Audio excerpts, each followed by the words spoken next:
ఇప్పుడు కేవలం 7,999K up to 10 kgs వరకు బరువు తగ్గి అధిక బరువు నుంచి వచ్చే ప్రధాన సమస్యలను దూరం చేసుకోండి. కల్కి ప్రమోషన్స్ లో నాగ్ అశ్విన్ ని చూస్తుంటే రాజమౌళి గుర్తుకొస్తున్నాడు.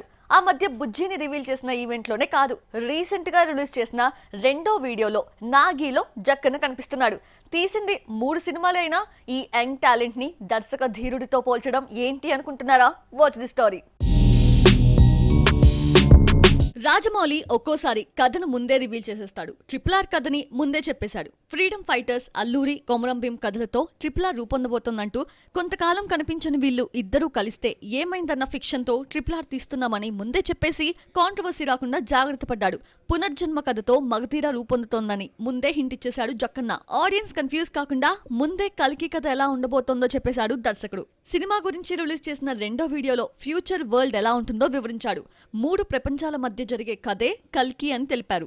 ఆయా ప్రపంచాల పిక్స్ ని కూడా షేర్ చేశారు. భూమి మీద కాశీ తొలి నగరం అని, అదే ఆఖరి సిటీ అయితే ఎలా ఉంటుందోనని ఊహించుకొని స్క్రిప్ట్ రాసుకున్నట్లు వీడియోలో వివరించాడు నాగ్ అశ్విన్. కాంప్లెక్స్ ప్రపంచాన్ని కూడా పరిచయం చేశారు. ఇందులో నీరు, పచ్చదనం పుష్కలంగా ఉన్నట్లు పోస్టర్లో చూపించారు. ఇక కల్కిలో 3వ ప్రపంచమైన శంబాలా పోస్టర్ వేరే లెవెల్లో ఆకట్టుకుంది.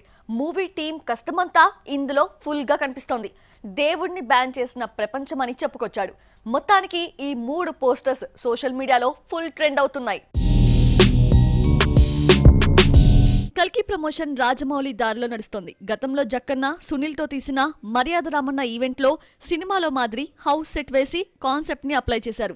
కథ ప్రకారం హీరో ఇల్లు దాటి బయటకొస్తే చంపేస్తారు. అలాగే ఫంక్షన్ లో సునీల్ ని గుమ్మం దాటి బయటకు తీసుకురావాలని హీరోస్ ప్రయత్నిస్తారు. బుజ్జిని రివీల్ చేసే ఈవెంట్ లో ప్రభాస్ బుజ్జిని నడుపుకుంటూ ఎంట్రీ ఇచ్చాడు. అలాగే సినిమాలో ఎలా కనిపిస్తున్నాడో అదే గెటప్ తో రావడం విశేషం. ఇదంతా చూస్తుంటే జక్కన్న ముద్ర బాగానే పడినట్టు అనిపిస్తోంది.